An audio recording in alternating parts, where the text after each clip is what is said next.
Growing up in a small town in Oregon, my life was simple. Baseball games in the summer, school dances, part-time jobs at the grocery store, all the cliches. My best friend, Ryan, and I were inseparable since middle school. We had a bond stronger than brothers, and in that world of backyard bonfires and Friday night burgers, there was one constant in his life that I never paid attention to: his little sister, Emily. Emily was always the quiet one, the girl with books tucked under her arms and dreams floating in her eyes. She was 3 years younger than us, and always felt like a distant shadow in our lives.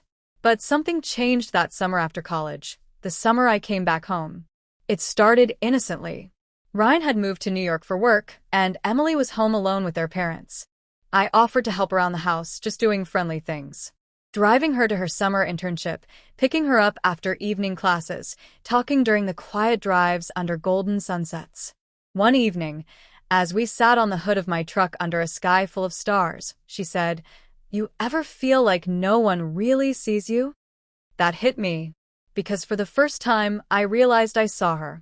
Not as Ryan's little sister, but as Emily, the girl who wrote poetry she never showed anyone, who had a scar on her wrist from falling off her bike when she was 6, who loved thunderstorms because they made her feel less alone. And I fell, slowly, deeply, hopelessly. Our love grew in secret. We'd meet at the old lighthouse near the coast, where the wind carried our laughter into the sea. I kissed her for the first time as the waves crashed behind us.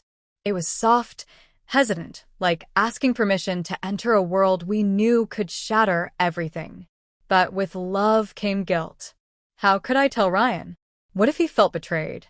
One night, under heavy rain, I told her I couldn't do it anymore. The lies, the secrecy.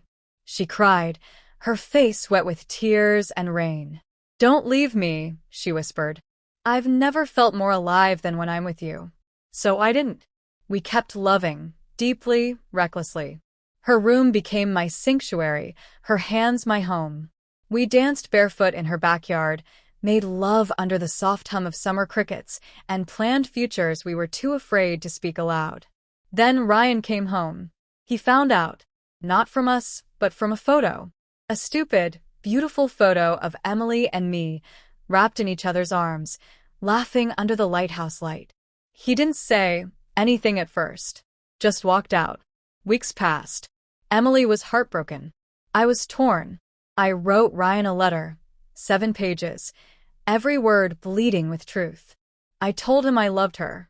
Not a crush, not a fling. Real, bone deep, forever love. One night, he showed up at my door. "I should hate you," he said, voice cracking. But when I saw that photo, she looked happy. Happier than I've ever seen her. There was silence. Then he added, "Don't screw this up." I didn't. 3 years later, Emily and I got married in that same backyard where we danced barefoot. Ryan stood by my side as my best man. And sometimes, late at night, when Emily falls asleep in my arms, I look at her and whisper, "I almost lost you." She smiles in her sleep like she hears me, even in dreams. Because love, real love, isn't perfect. It's messy, it's painful, but it's also the most beautiful thing we'll ever fight for.